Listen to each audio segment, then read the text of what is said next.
In the dystopian nightmare of Alex Garland's 2024 film Civil War, America lies fractured and bleeding.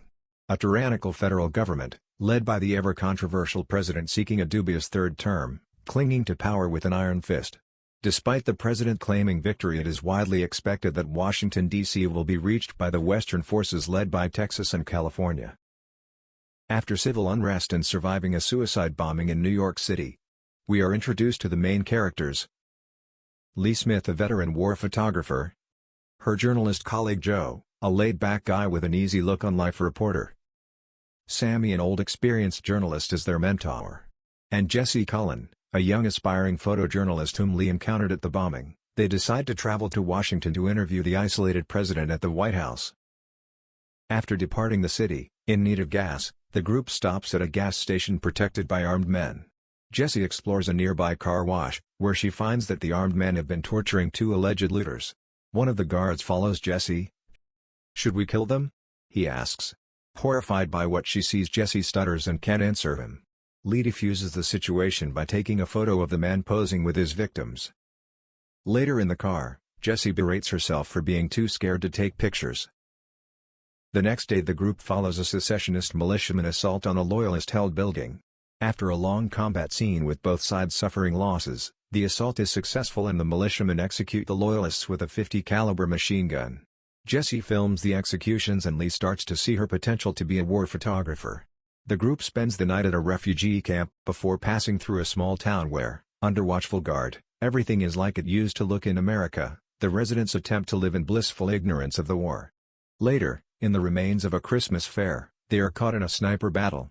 Joel starts to questioning the soldiers, asking what side they are fighting for. The soldier answer that they are just killing those trying to kill them. Jesse's nerve and photography skills improve as she becomes increasingly desensitized to violence.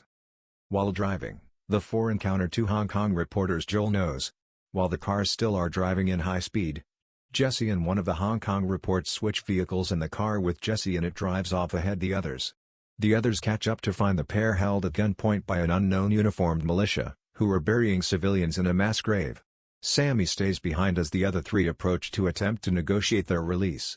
But the leader of the militia executes the reporters from Hong Kong for not being American. When the militia points their weapon on the group, Sammy shows up and saves them after he rams the group's truck into the members of the militia. They drive away to safety, but Sammy got mortally wounded in doing so. The trio embed themselves with the Western forces as they assault D.C., where Jesse repeatedly endangers herself fighting to capture photographs, while Lee struggles with battle neurosis. When the Western forces breach the White House's fortified perimeter, the presidential limousine flees but is quickly intercepted and its occupants are killed. Lee, understanding it to be a distraction, brings the trio inside the White House with the Western forces soldiers. While advancing through the White House, an abortive attempt by the few remaining Secret Service agents still guarding the president tries to negotiate his surrender and safe passage, but it turns into a firefight. Jesse steps into the line of fire while taking photos. Lee sees that Jesse has gotten herself in danger and saves Jesse by pushing her away from the bullets, but gets killed saving her life. Jesse unemotionally continues into the Oval Office, watching soldiers drag the president from under his desk and prepare to execute him. Joel momentarily stops them to get a quote from the president, who replies, "Don't let them kill me." Satisfied, Joel stops delaying the soldiers, while Jesse photographs smiling Western forces soldiers posing with the president's corpse. In conclusion, Civil War is a powerful exploration of conflict, journalism, and the resilience of the human spirit. It leaves viewers pondering the fragility of democracy and the enduring hope for reconciliation amidst the ruins of a divided nation. Thank you for watching.